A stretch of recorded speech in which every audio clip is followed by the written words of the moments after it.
ito sila guys, oh. Grabe yung pupogi, oh. Ating isa, na-stress. At ito yung isa. Pre. Ano, may dolphin ka dyan? Grabe ka. Nakuha mo to ng 25.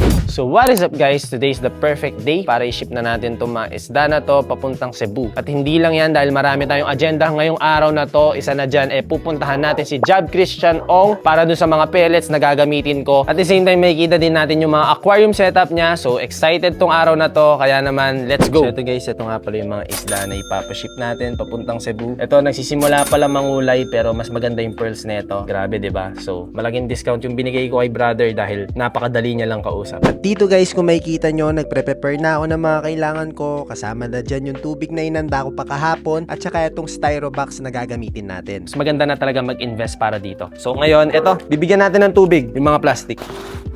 Ito, binabaso pa natin. Kaartihan na naman. So, since malamig nga pala yung tubig dito at naka-heater sila, so ang gagawin natin ngayon, ilalagay muna natin yung plastic na may tubig doon sa aquarium nila. So, ito guys, yung sinasabi ko sa inyo, yung laman ng tubig, nilagay muna natin dito sa tank nila. Kasi naka-heater tayo para at least magpantay yung temperature. Ganun din dito. Yun, ganda na ito guys. At after ng ilang minuto guys, ito, sinimulan na natin silang kunin. Medyo dahan-dahan lang pala tayo dito, baka kasi tumalon sila. Dali lang palang kausap Masama naman kaagad. One down, and then dito naman.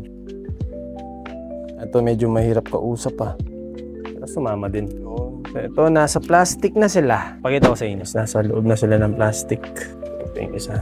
Kunin na natin itong mga to.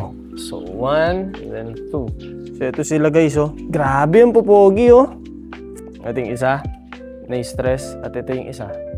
At dito guys, itinuloy na natin yung pagbabalot. Bali, naglalagay nga pala ako ng methylene blue sa tubig nila dahil marami din siyang naibibigay na tulong sa ating mga isda, lalo na kapag nagta-travel. Naghahalo na yung methylene blue. Pakita ko sa inyo. So, since meron na silang methylene blue, kahit pa na fasting ko na yung mga yan at kung sakali man tumai sila, hindi na ganoon magiging ka-toxic yung tubig dahil mai-eliminate yan ng methylene blue. At ito guys, bibigyan na natin sila ng oxygen. So, ito yung mga isda natin. At ito, unahin na natin itong maganda. So, yung mga plastic pala na ginamit natin is PE plastic na medyo makapal. Hindi ito yung regular lang ng plastic ng yelo dahil itong mga sukat na to is nasa 4x16. So, since medyo malaki na kasi yung mga isda na ipapaship natin, magiging masikip na yung plastic lang ng yelo. Kawawa naman, baka mamatay lang sa biyahe. Pal nito guys, tignan nyo. Oh, di ba?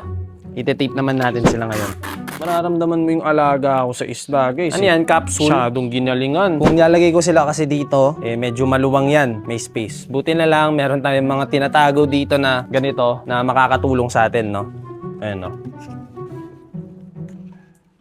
So, fit na. Hindi na maalog-alog yan sa biyahe. Ito, nag-improvise na lang ako. Lalagay ko na lang to sa loob.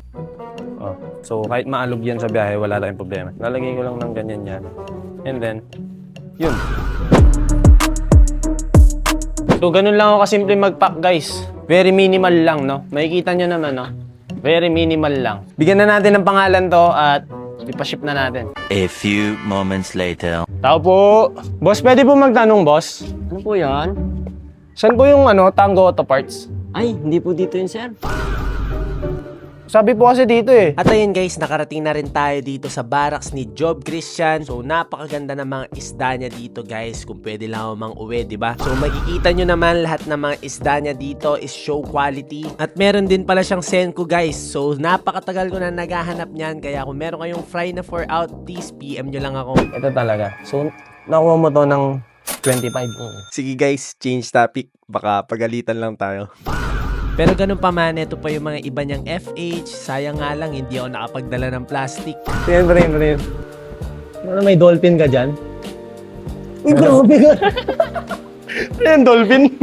Pero grabe din pala kausap ito si Brother Job, lalo na kapag ibang topic na. So nung una, nag-uusap lang kami regarding sa mga isda. Pero habang patagal ng patagal, medyo nagiging seryoso na yung usapan. And then, anong nangyari yun? Like, nung pandemic, kamusta yung mga ginagawa mong Nung pandemic kasi bro, So, syempre, patay ang mga negosyo. Oo. Ang nangyari dyan, nag-apply na ako sa call center. Call center? Eh, lapit lang ng Adonis dyan. Ba't di ka sa Adonis? Hindi tayo pwede dyan. Dapat nung mga siguro, panahonan ko pa. Pero kidding aside guys, seryoso ko doon. Iba yung tao na to, grabe mag-isip. Sana tong video na to, kung mapanood man namin someday, nangyayari na yung mga pinaplano pa lang namin dito sa oras na to. So yun, since nakita ko talaga na maganda yung naging resulta na itong mga S1, grabe, bumili na ako ng 10 piraso. Brother, maraming salamat ha. Thank you, bro.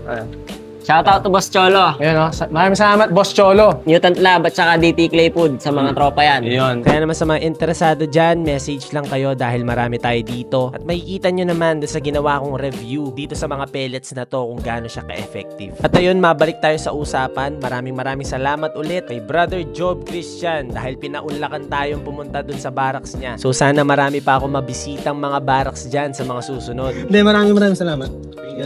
Balik ako dito ha. Yung isda ko, hindi yung binigay. Pellets lang.